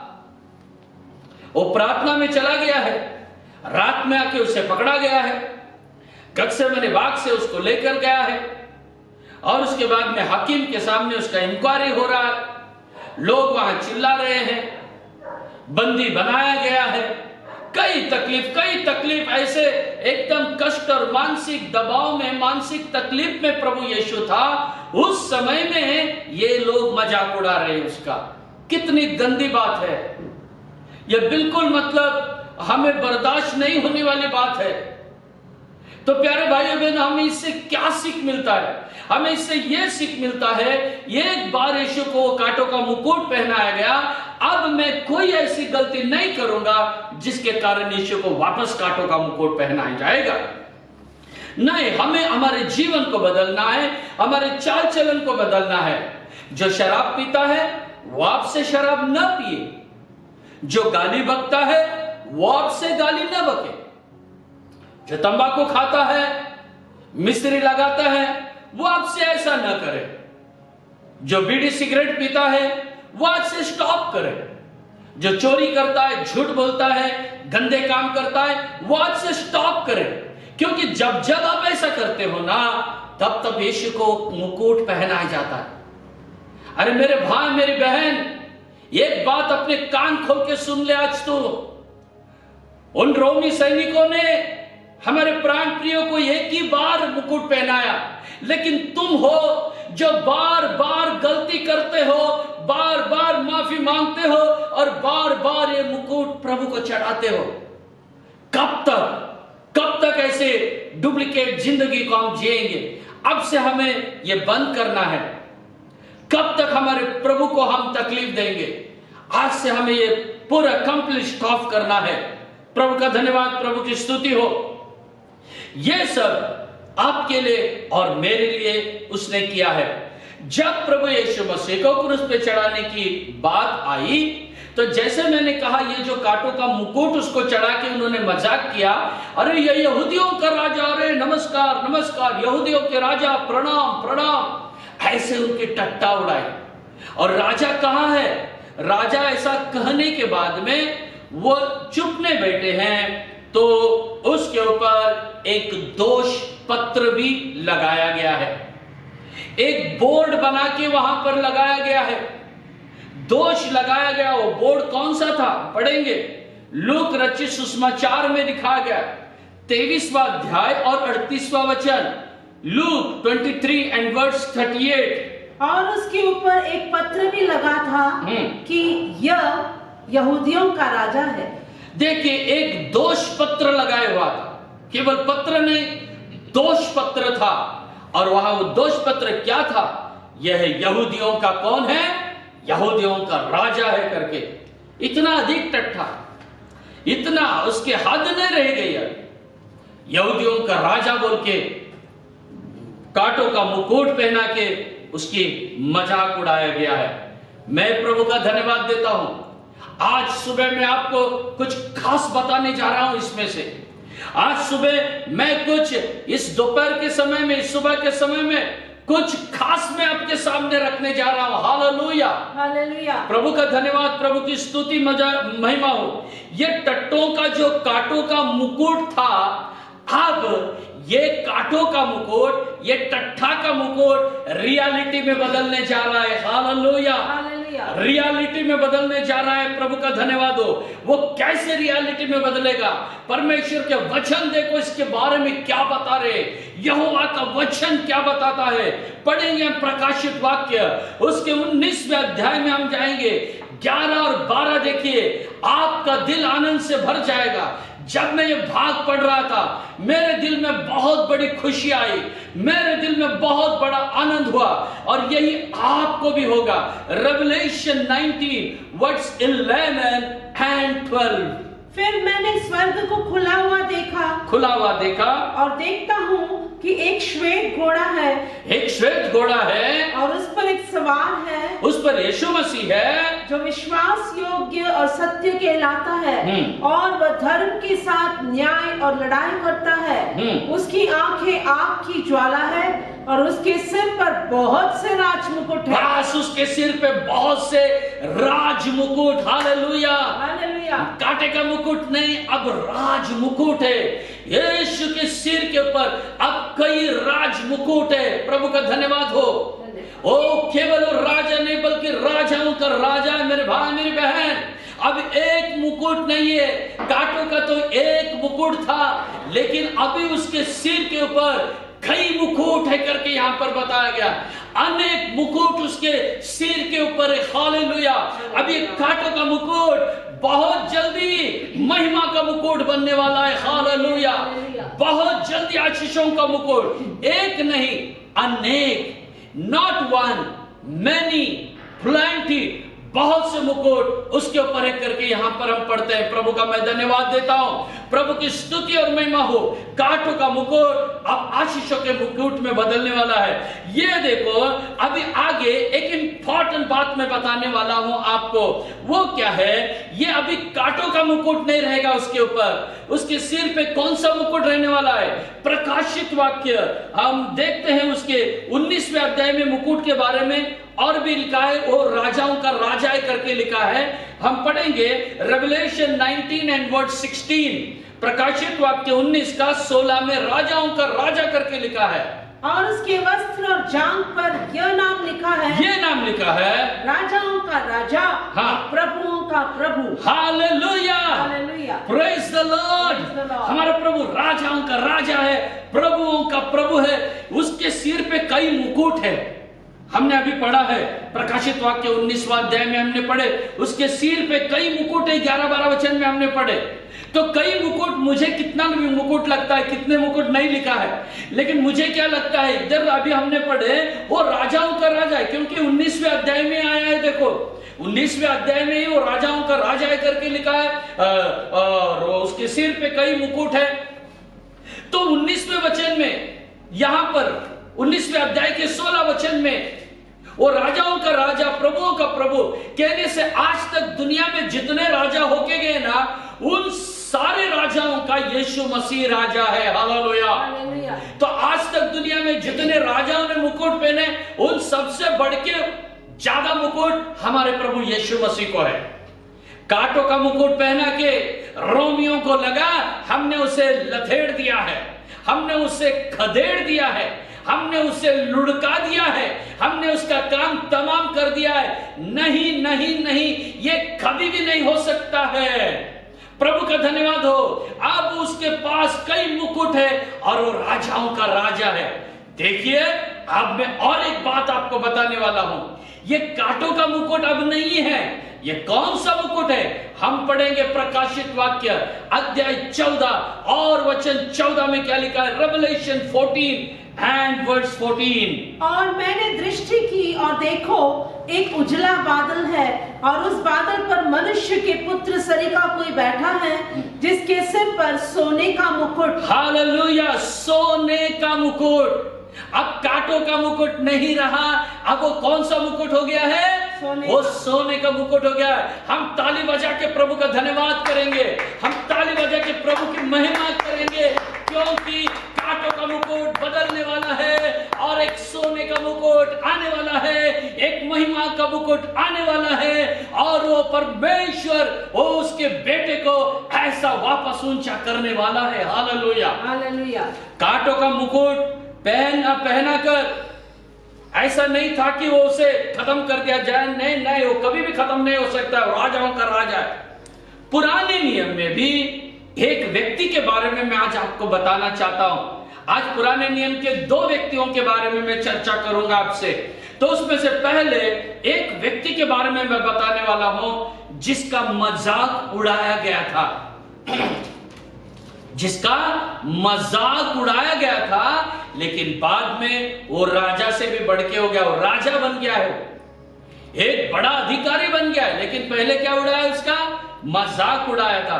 हम पढ़ेंगे उत्पत्ति 37-19, जेनेसिस 37 एंड वर्स 19। और वे आपस में कहने लगे, देखो वह स्वप्न देखने आ रहा है। ओ, आपस में कहने लगे सब भाई लोग, हाँ सब भाई लोग। वो एक भाई यूसुफ को देखा, यूसुफ उनके लिए टिफिन बॉक्स लाया है, खाने का रोटी लेकर आया है, उनका चिंता करके आया है बेचारा वो। अभी उसको देखकर भाई लोग क्या कह रहे हैं? देखो बहुत बड़ा सपना देखने वाला आ गया है। क्या सपना देखा है? इसने सपना देखा है, हम सब उसको झुककर क्या करने वाले हैं? दंडवत करने वाले हैं। माता पिता उसको दंडवत करने वाले, हम सब भाई लोग इस भाई को नमन करने वाले। अरे आ गया है बड़ा सपना देखने वाला। यूसुफ का मजाक उड़ाने लगे, यूसुफ को टट्ठों में उड़ाने लगे। मैं प्रभु का धन्यवाद देता हूं, प्रभु की स्तुति करता हूं। यहीं पर वो रुके नहीं है। अगर नीचे का वचन पढ़े, 20वां वचन में वो क्या कह रहे हैं? साजिश कर रहे हैं। सो आओ हम उसको घात करके किसी गड्ढे में डाल दे और यह कह देंगे। बस यहां पर यूसुफ का मजाक उड़ाया गया है और बाद में उसका घात करने के बारे में सोच रहे, चलो हम इसको मर्डर कर देंगे, इसको खत्म कर देंगे। बहुत बड़ा सपना देखता है ये हमारे बारे में कि हम इसको दंडवत करेंगे, पकड़ो और खत्म कर दो इसको। यही तो यीशु के बारे में हुआ ना। यीशु का भी दोष लगाया गया, मजाक उड़ाया गया और उसके बाद में मारने के लिए क्या कर दिया गया, सलीब पे। कई बातें यूसुफ से यीशु की मिलती जुलती है। देखो, यूसुफ को भी उसके भाइयों ने मारने की साजिश की, जबकि यूसुफ ने उनके खिलाफ में कुछ भी नहीं किया था। यीशु को भी मारने की साजिश बनाई गई। यीशु ने भी किसी के खिलाफ में कुछ भी नहीं किया था, लेकिन फिर भी उसे क्या कर दिया गया, मारने की साजिश बनाई गई। देखिए, यूसुफ के बारे में ऐसे हुआ। यहां परमेश्वर ने यहां पर यूसुफ को ऊंचा किया है। Hallelujah, hallelujah. याद रखिए, जब जब आपका मजाक उड़ाया जाएगा, जब जब आत्मिक बातों के बारे में आप टट्टों में उड़ाए जाएंगे, याद रखना आपका मुकुट पहनने का समय आ रहा है, आपको ऊंचा होने का समय आ रहा है। कभी कभी लोग आपको बोलेंगे, बहुत प्रार्थना करते हैं, बहुत गीत गाते हैं, बहुत बड़े बड़े वचन बताते हैं, बहुत उपवास करते हैं, अरे बहुत ये करते हैं, आपको टट्टों में उड़ाएंगे। उस समय आप समझ लेना, आपको परमेश्वर आशीषित करके ऊंचा करने का समय आ गया। यूसुफ को उसके भाइयों ने ऐसा किया और उसका नतीजा क्या हुआ जानते हैं आप? उसका इंजाम क्या हुआ जानते हैं आप? पढ़ेंगे उस वचन को, मुझे अच्छा लगा वो भाग, इसलिए पढ़ेंगे उस भाग को। उत्पत्ति की किताब 41वां अध्याय 40 से 44 वचन, जेनेसिस चैप्टर 41 वर्स 40 to 44। इस कारण तू मेरे घर का अधिकारी होगा, घर का अधिकारी, और तेरी आज्ञा के अनुसार मेरी सारी प्रजा चलेगी। तेरी आज्ञा से मेरी सारी प्रजा चलेगी। दूसरा अधिकार, केवल राजगद्दी के विषय में तुझसे बड़ा ठहरूंगा। फिर फिरौन ने यूसुफ से कहा, सुन, मैं तुझको मिस्र के सारे देश के ऊपर अधिकारी ठहरा देता हूं। मिस्र के ऊपर अधिकारी हो गया। तब फिरौन ने अपने हाथ से अंगूठी निकाल के यूसुफ के हाथ में पहना दी। ये फारो की अंगूठी यूसुफ को पहनाई गई और उसको बढ़िया मलमल के वस्त्र पहनवा दिया। मलमल के वस्त्र पहनाया और उसके गले में सोने की जंजीर डाल दी। सोने की जंजीर उसके गले में डाली और उसको अपने दूसरे रथ पर चढ़वाया और रथ पर बिठाया इसको। और लोग उसके आगे आगे ये प्रचार करते चले कि घुटने टेक कर दंडवत करो। ओ सब लोग यूसुफ को घुटना टेक कर दंडवत करने लगे। और उसने उसको मिस्र के सारे देश के ऊपर प्रधानमंत्री ठहराया। सारे देश के ऊपर प्रधानमंत्री ठहराया। और फिर फिरौन ने यूसुफ से कहा, फिरौन तो मैं ही हूँ। हाँ। और सारे मिस्र देश में कोई भी तेरी आज्ञा के बिना हाथ पांव न हिलाएगा। तेरी आज्ञा के बिना कोई भी हाथ पैर नहीं हिलाएगा। मैं नाम के लिए राजा हूँ, सच्चा राजा तू ही है। हालेलुया। तेरे हुक्म के बिना कोई हाथ पैर नहीं हिलाएगा। मैं प्रभु का धन्यवाद देता हूँ। अगर आपके ऊपर ऐसी साजिश हुई है, मजाक उड़ाने की, पकड़ने की, घात करने की, मारने की, डरना नहीं। देखो यूसुफ को कितने आशीषों से सम्मानित किया गया है। ऐसे आशीषों से आप और मैं भी सम्मानित होंगे यदि हम अपने उस विश्वास को बनाए रखे। तो मजाक उड़ाते हैं, उड़ाने दो, कुछ बिगड़ने वाला नहीं है, कुछ भी हानि होने वाली नहीं है हमारे लिए, क्योंकि ये सब हमारे भलाई में बदल जाएंगी। यीशु मसीह का मजाक उड़ाया गया है। वही कांटों का मुकुट कहने से मजाक उड़ाना, मजाक उड़ाना, टट्ठा टट्ठा। इससे हमें यह सीख मिलता है। यूसुफ को उन्होंने मजाक उड़ाया, यूसुफ को आशीष मिली है। आपका मजाक उड़ाया जाएगा, मेरा मजाक उड़ाया जाएगा। हमें भी आशीषें हैं, हमारे लिए भी बरकतें हैं, हमारे लिए भी ऊंचा अनुभव रखा हुआ है। इसलिए डरना नहीं, घबराना नहीं, निराश नहीं होना, दुखी नहीं होना, इंसल्ट हो गया करके रोते नहीं बैठना। आपका पदवी बढ़ रहा है। प्रभु का धन्यवाद, प्रभु की स्तुति और प्रभु की महिमा हो। और तीसरी बारी शायद आपकी और मेरी होगी। पहली बारी मजाक उड़ाना, कांटों का मुकुट, किसको मजाक उड़ाना? यीशु का हुआ।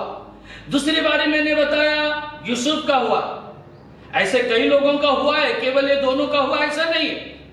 इन दोनों के बारे में हम पढ़ रहे हैं, इसीलिए मैं बताया। तो तीसरा मजाक आपका और मेरा हो सकता है। हमारे भी लाइफ में ऐसी बातें हो सकती है। यूसुफ राजा बन गया, राजा से भी बड़ा बन गया। यीशु राजा बन गया, क्योंकि अब पढ़े हो राजाओं का राजा और प्रभुओं का प्रभु। तो फिर क्या आप और मैं राजा बनेंगे? क्या बनेंगे? हाँ, प्रभु का धन्यवाद हो। अरे बनेंगे क्या, उसने हमको राजा बना दिया है। हालेलुया। नए नियम में आपको और मुझे राजा बना दिया है। पढ़ेंगे उस वचन को प्रकाशित वाक्य में से, प्रकाशित वाक्य 1 अध्याय वचन 6। देखिए मराठी बाइबल में इतना अच्छा नहीं लिखा है, लेकिन हिंदी इंग्लिश में बहुत बढ़िया लिखा है। Revelation chapter 1 and verse 6। और हमें एक राजा और अपने पिता परमेश्वर के लिए याजक भी बना दिया। बना दिया बनाएगा ऐसा नहीं, बना दिया, हमें राजा बना दिया, हमें याजक बना दिया। मराठी में इतना क्लियर नहीं, लेकिन इंग्लिश में बहुत क्लियर है, हिंदी के समान। Yes made us kings and priest. उसने हमें राजा और याजक बना दिया। Yes made us kings and priest, राजा याजक बना दिया है। हालेलुया। अगर राजा याजक बनना है तो हमें थोड़े बहुत ऐसे मजाक और खड्डे में जाना पड़ेगा। जैसा यूसुफ गया, ऐसा कई मजाक हो गए, कई मारपीट हो गए, कई तकलीफ हो गए, लेकिन इसे आनंद से सहन करो, क्योंकि आप ही राजा हो। मैं प्रभु का धन्यवाद देता हूं कि ऐसा एक भाग्य आपको और मुझे भी मिला। कांटों का मुकुट बहुत गहरा विषय, बहुत गहरा विषय, कांटों का मुकुट। जैसे मैंने कहा, रात में मैं अब जो बता रहा हूं, ये सब मेरे रात में मेरे माइंड में घोल रहे थे। ये सब बातें मेरे मन में आ रही थी, जिसे मैंने शेयर किया यूसुफ के बारे में, इसके बारे में, उसके बारे में। मैं प्रभु का धन्यवाद देता हूं। मेरे भाइयों और मेरी बहनों, आज इस विषय को सुनते समय में आप इस लेंथ पीरियड को अगर मानते हो, रीति रिवाज से मत मानो, एक हिम्मत के साथ स्टेप लो। आपका जो ये क्या कहते हैं इसे, हाँ, जो आप सराउंडिंग में रहते हैं, रीति रिवाज में रहते हो, इससे एक कदम बाहर आ जाओ और बताओ लोगों को सच्चाई क्या है। ट्रेडिशन, इससे बाहर आ जाओ और बताओ लोगों को क्या है ना। और क्या कहते हैं इसको, ट्रेडिशन वगैरह, हाँ। और हमारा ये जो है जिसे हम बचपन से सीखते आए हैं, क्या कहते हैं इसको, हाँ, इसमें से हम लोग, हाँ, क्या होना है, बाहर आना है। अभी आपको उस कल्ट में से बाहर आना है। आपको वो जो कल्ट, जो हम सीखते सीखते पढ़ते पढ़ते आए, केवल उतना कि अरे बस करो अब इसको, इस बात को ठीक से ध्यान में लो, हाईलाइट करो, आपके भाइयों को, आपके बहनों को, आपके चर्च को, सब जगह हाईलाइट करो। ये है कांटों का मुकुट, ये है लेंथ पीरियड, और ये है प्रभु यीशु का दुख। अभी हमें ऐसे करना है, अभी हमें ओल्ड ट्रेडिशन से, कल्ट में से बाहर आना है, रीति रिवाज से हमको बाहर आना है। मेरे भाई मेरी बहन, यही है कांटों का मुकुट आज हमें सिखा रहा है। हम इस बात को सीखेंगे। प्रभु का धन्यवाद हो। एक मार्टिन लूथर तैयार होना जरूरी है अभी आज के पीढ़ी में। क्यों ना आपके चर्च का मार्टिन लूथर आप बन जाए। हालेलुया। स्वर्ग में बहुत खुशी होगा। देखिए, मार्टिन लूथर के बाद को जो 14वीं 15वीं शताब्दी में आया, लेकिन आज तक मार्टिन लूथर का नाम लिया जाता है। कितना बड़ा, उस समय तो कितना अगेंस्ट था उसको। रोमन कैथोलिक बड़ी संख्या में उसके विरोध में आए। वो डरा नहीं है, वो उस सारे कल्ट की जो बातें थी उसे छोड़ के वो बाहर आ गया है। एक एक चर्च में अभी एक एक मार्टिन लूथर जन्म लेना जरूरी है। आप हर एक लोग मार्टिन लूथर बनो और सच्चाई के लिए खड़े हो जाओ। हालेलुया। कुछ भी होने दो, सच्चाई को बेचो मत, सच्चाई को खरीदो। प्रभु का धन्यवाद हो। अभी हमको यही करना है, यही करना है। प्रभु की स्तुति महिमा हो। आइए और एक बात मैं आपको अभी आगे बता के फिर मैं समाप्त करूंगा। आज और एक बात मैं आपको बताना चाहता हूं। प्रभु का धन्यवाद। जैसे मैंने आपको बताया कि रात को कई बातें मेरे मन में आते गई, मेरे विचार में आते गई, तो हम पढ़ेंगे। मैं आपको बताना चाहता हूं, पाप इस दुनिया में आया और पाप का मजदूरी मृत्यु, और तीसरा बात उस पाप से छुटकारा या नया जीवन। ये तीन बात मैं आपको बताना चाहता हूं। और ये तीनों बात किस में है मालूम है? ये तीनों भी बात इसी कांटों के मुकुट में है। तीनों भी बात इसी कांटों के मुकुट में से मैं आपको बताना चाहता हूं। पाप आया है, पाप का वेतन, पाप की मजदूरी मृत्यु है, और ये मृत्यु से बचना और नया जीवन पाना। ये तीनों भी बात मैं आपको इस कांटों के मुकुट से आज आपको बताना चाहता हूं। एक 5-10 मिनट में मैं बता के समाप्त करना चाहता हूं। प्रभु का धन्यवाद हो। देखिए, आदम पाप करने के बाद ही ये कांटों की बात हुई। उससे पहले कांटे नहीं थे, उससे पहले कांटों का जिक्र नहीं था। आदम पाप करने के बाद कांटे आए। पढ़ेंगे हम इस वचन को, उत्पत्ति की किताब 3 अध्याय वचन 18, जेनेसिस चैप्टर 3 एंड वर्स 18। और वह तेरे लिए कांटे और ऊंट कटारे उगाएगी। वो तेरे लिए कांटे और ऊंट कटारे उगाएगी। अभी देखो, जब आदम और हवा ने पाप किया है, आदम से परमेश्वर कह रहा है तू पाप किया, इसीलिए तेरे कारण अभी पृथ्वी भी क्या हो गई, अभी श्रापित हो चुकी है। तो अभी पृथ्वी कांटे देने वाली है। लेकिन अदन के बगीचा में कांटे नहीं थे। अदन के बगीचा के बाहर आने के बाद कांटे और ऊंट कटारे शुरू हुआ है। प्रभु का धन्यवाद हो। तब तक ये नहीं था, यही एक सजा, ये पाप आने के बाद एक कांटे आए हैं। तो एक कांटों का मुकुट, मैं अभी इसको कैसे थोड़ा घुमा के इससे कैसे हमको मुआफी मिलती है यहां तक लेके जाने वाला हो। अभी मैं आपको बताने चाहता हूं, जैसे मैंने कहा था पाप, और पाप की मजदूरी क्या है? मृत्यु। तो पढ़ेंगे रोमियो की किताब 6वां अध्याय वचन 23, रोमन्स 6:23। क्योंकि पाप की मजदूरी तो मृत्यु है। बस पाप की मजदूरी क्या है? मृत्यु है करके हमने यहां पर पढ़ा है। तो अभी पाप आया, पाप की मजदूरी मृत्यु आई।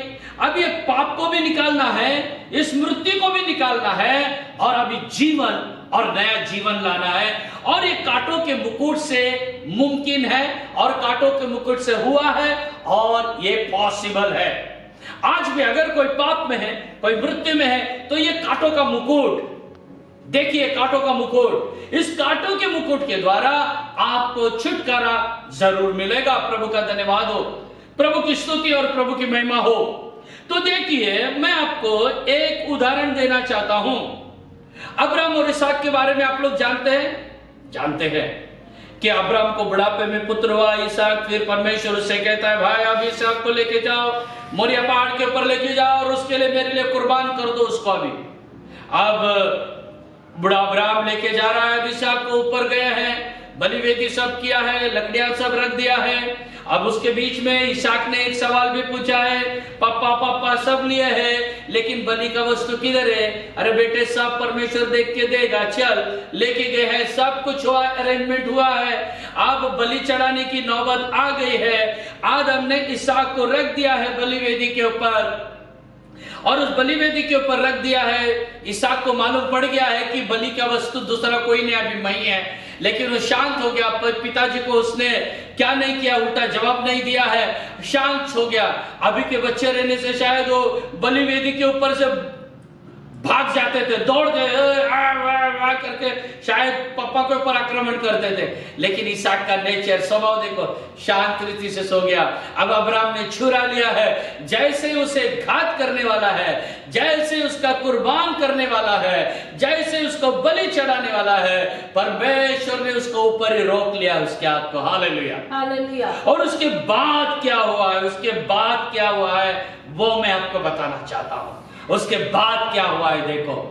प्रभु का धन्यवाद। हम पढ़ेंगे एक वचन, उत्पत्ति 22वां अध्याय वचन 13, जेनेसिस 22 एंड वर्स 13।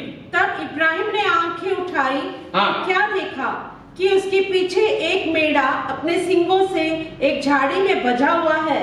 सो इब्राहिम ने जाके उस मेढ़े को लिया और अपने पुत्र की संति होम बलि करके चढ़ाया। प्रभु का धन्यवाद हो। परमेश्वर ने कहा, देख पीछे मुड़ के। उसने पीछे मुड़ के देखा तो क्या देखा है? कांटों की झाड़ी में। मुझे लगता है वो झाड़ी लिखा है यहाँ पर, तो मुझे लगता है शायद वो कांटों की झाड़ी होगी, शायद वो, है ना, झाड़ी करके लिखा है। और तो वो मुझे ऐसा लगता है कि वो कांटों की झाड़ी रहेगी। उस झाड़ी के अंदर एक मेढ़ा फंसा हुआ उसने देखा है, एक मेढ़ा फंसा हुआ उसने देखा है। और यहां पर लिखा है कि अपने सींगों से झाड़ी में फंसा हुआ था। उसके जो सींग है, उसके सींगों से झाड़ी में फंसा हुआ था। कहने से उसके सींग उस झाड़ी के अंदर लपेटे गए हैं। कहने से वो पूरा वो झाड़ी में फंस गया। अभी जैसे मैंने कहा, मुझे लगता है शायद वो कांटों की झाड़ी होगी। तो ये मेढ़ा कहने से यीशु मसीह को दर्शाता है। Hallelujah, hallelujah. और ये जो झाड़ियां कहने से उस कांटों को दर्शाता है जो यीशु के सिर पे लगाया गया था। और जुसूम नाम का पेड़ का कांटे मुझे लगते हैं ये, और उसके सिंग उस कांटों के उस झाड़ियों में लपेटे गए थे, उसमें फंसे हुए थे। इसका यह है जैसे यीशु के सिर के ऊपर कांटों का मुकुट था ना, ऐसा इस मेढ़े के ऊपर अब कांटों का मुकुट डाला गया है। प्रभु का धन्यवाद हो। आगे क्या हुआ है देखो, जैसा ये मेमना मिला है या यह मेढ़ा मिला है, तभी क्या हुआ है, तभी तुरंत उसके बाद में परमेश्वर के हुक्म से इसहाक को मृत्यु से क्या किया गया है, हटाया गया है। वहां से मृत्यु से उसको हटाया गया है, मृत्यु से उसको बचाया गया है। कहने से अब इसहाक मरने वाला था, मृत्यु के लिए नियुक्त किया गया था, लेकिन अभी उसको क्या मिला है, जीवन। जीवन क्यों मिला है उसको, कैसे मिला है, उस मेढ़ा, उसके फंसे हुए सिंग, उसका फंसा हुआ सिर, उस झाड़ियों के बीच में, कटेले झाड़ियों के बीच में जैसे वो फंसा मिला था, तो उसके कारण इसहाक को नया जीवन मिला है। मेरे भाई मेरी बहन, उसी तरह आप और मैं, आदम ने पाप किया, कांटों का अनुभव हुआ, पाप की मजदूरी मृत्यु है, लेकिन जब यीशु मसीह के सिर पे कांटों का मुकुट आया है, वो मेढ़े का अनुभव है। आप और मैं जैसे इसहाक मृत्यु से बाजू किया गया है, आप और मैं पाप की मृत्यु से बाजू किए गए, हमें नया जीवन मिला है, और वो नया जीवन एक कांटों के मुकुट से मिला है। हालेलुया। देखिए कांटों के मुकुट की सच्चाई को, कांटे के मुकुट से नया जीवन है। लेकिन कई बार हम इस बात को भूल जाते हैं, कई बार हम भूल जाते हैं। अभी भूलना नहीं, वो मेढ़ा हमारा प्रभु यीशु मसीह है। जैसे झाड़ियों के बीच में फंस गया था, उसके सींग, उसका सिर, उसी तरह यीशु के सिर के ऊपर वो कांटों का मुकुट आया। जैसे इसहाक बचाया गया है, आप और मैं भी बचाए गए हैं। इस कांटे के मुकुट ने हमें नया जीवन दिया है, पाप से हमें बचाया है। वो कांटों का सरताज, वो कांटों का ताज, प्यारे भाई और बहनों, हमें याद करना इस लेंथ पीरियड में। हमें आज के जीवन में केवल लेंथ पीरियड में इतना ही नहीं, ये जो कांटों का मुकुट केवल लेंथ पीरियड के लिए नहीं दिया है, केवल गुड फ्राइडे के लिए नहीं दिया है, ये सारी मानव जाति के लिए दिया है, युगान युग के लिए दिया है। तब से लेके अब तक ये कांटों का मुकुट काम कर रहा है। अगर हमें समय मिलता है तो आने वाले दिनों में भी ये कांटों का मुकुट काम करेगा। हालेलुया। इतना सामर्थ्य ये कांटों का मुकुट, क्यों इसमें इतना सामर्थ्य आ गया, क्यों पाप से बचाने की सामर्थ्य इसमें आ गई, क्यों मृत्यु से बचाने की ताकत इसमें आ गई है, क्योंकि यीशु ने बहुत बड़ा कीमत अदा किया है, बहुत बड़ा मोल उसने अदा किया है। वो मोल दुनिया का कोई व्यक्ति अदा नहीं कर सकता है। कितना दर्दनाक मृत्यु हुआ है, अमानुष मृत्यु उसके जीवन में हुआ है। ये सारे बातों को देख के मेरे भाई मेरी बहन, उसने आपको और मुझे बचा लिया है। तो आइए हम हमारा जीवन प्रभु के हाथ में समर्पण कर देंगे, हम हमारे जीवन को प्रभु के हाथ में दे देंगे, और आज से कभी भी पाप न करने का निर्णय लेंगे, निश्चय लेंगे। और भी कई सच्चाइयां इसमें हैं, लेकिन समय हो चुका है, इसलिए मैं यहां समाप्त कर रहा हूं। आप प्रार्थना कीजिए, आने वाले दिन में मैं और भी उस क्रूस के बारे में बताना चाहता हूं, उस लकड़ी के बारे में, उन कीलों के बारे में बताना चाहता हूं, जो चाबुक से कोड़े मारे गए उसके बारे में बताना चाहता हूं, कई बातों के बारे में बताना चाहता हूं। आप प्रार्थना कीजिए कि सच्चाई को मैं आपके पास लेके आ सकूं। और आप अगर लेंथ पीरियड बनाते हैं, वो दिनों को बनाते हैं, तो अभी से ऐसा मनाइए, छाती को पीटिए, आंसू को बहाइए और तब मनाइए। प्रभु का धन्यवाद हो। तब देखिए आशीषों की बौछार हो जाएगी, तब आपका चर्च वो एक पवित्र चर्च हो जाएगा, तब आपका पवित्र परिवार एक पवित्र परिवार हो जाएगा। हालेलुया। परमेश्वर इस सब के लिए आपको आशीष करे और आपको इस क्रूस के इस मुकुट के आशीषों से प्रभु भरपूर करे। प्रभु का धन्यवाद हो।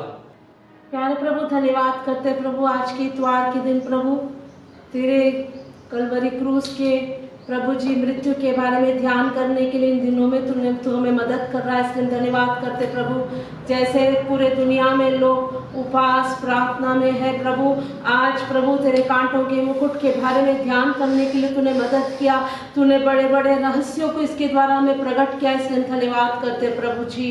तूने कितना हमारे लिए दुख उठाया प्रभु, तेरे सिर पर कितना प्रभु जी वे लोग कांटों मार मार कर प्रभु तुझे थप्पड़ मार के तुझे चेहरे पर थूके प्रभु, तेरे तुझे टट्टों में उड़ाए प्रभु, लेकिन सब कुछ तूने हमारे खातिर सहन किया प्रभु। कितने बार प्रभु जी हम प्रभु अनावश्यक बातों को सोच विचारों को हमारे मन में लाकर तुझे बार बार प्रभु कांटों का मुकुट चढ़ाते प्रभु, वो अनुभव हमसे दूर कर प्रभु जी। हालेलुया। वे लोग कांटों का मुकुट तुझे चढ़ाए, लेकिन तू बड़ा राजाओं का राजा और प्रभुओं का प्रभु है, तेरे सिर पर मुकुट है, वो सोने का मुकुट पहनकर तू दोबारा प्रकट होने वाला है प्रभु। उस दिन के लिए हमें तैयार कर, उसके लिए एक पवित्र जीवन बिताने के लिए सहायता कर प्रभु। पुराने नियम में भी हमने यूसुफ के जीवन में देखा, उसके भाइयों ने उसको टट्टों में उड़ाया, उसको सताए, लेकिन बाद में वो बड़ा अधिकारी बन गया।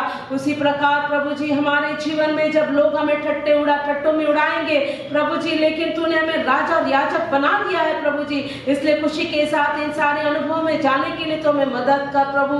हमने इब्राहिम के जीवन में देखा प्रभु, इसहाक के जीवन में हमने देखा कि वो मृत्यु से बच सका क्योंकि प्रभु उसके बदले में वो मेढ़ा मिल गया। उसी प्रकार प्रभु हम मृत्यु के लिए ठहराए गए थे, पाप के कारण हमारे जीवन में मृत्यु के लिए हम ठहराए गए थे प्रभु, लेकिन तेरे बलिदान के द्वारा उस मृत्यु से हटाए गए और हम नित्य जीवन के लिए ठहराए गए, इसलिए धन्यवाद करते प्रभु। हमेशा उस नित्य जीवन के बारे में सोचकर इस उपवास के दिनों में एक खरे पश्चाताप के साथ जीवन बिताने के लिए तो सहायता कर प्रभु। वचन बोलने के लिए तेरे दास को दिया कृपा के लिए धन्यवाद। वचन सुनने वाले हर एक के जीवन में तू काम कर, ताकि पुराने रीति रिवाजों से बाहर निकलकर एक खरा जीवन बिताकर तेरे नित्य राज्य के लिए हम सब तैयार हो सके। शरीर आत्मा प्राण तेरे हाथों में सौंप देते, यीशु के नाम से मांगते हैं, आमीन। Now may the grace of our Lord Savior Jesus Christ, love of the Father, and sweet fellowship of the anointing of Holy Spirit rest and abide with us all, now and until Jesus comes in His glory. आमीन। Amen. Praise the Lord. Praise the Lord. प्रभु आप सबों को आशीष करे। प्रभु का धन्यवाद हो।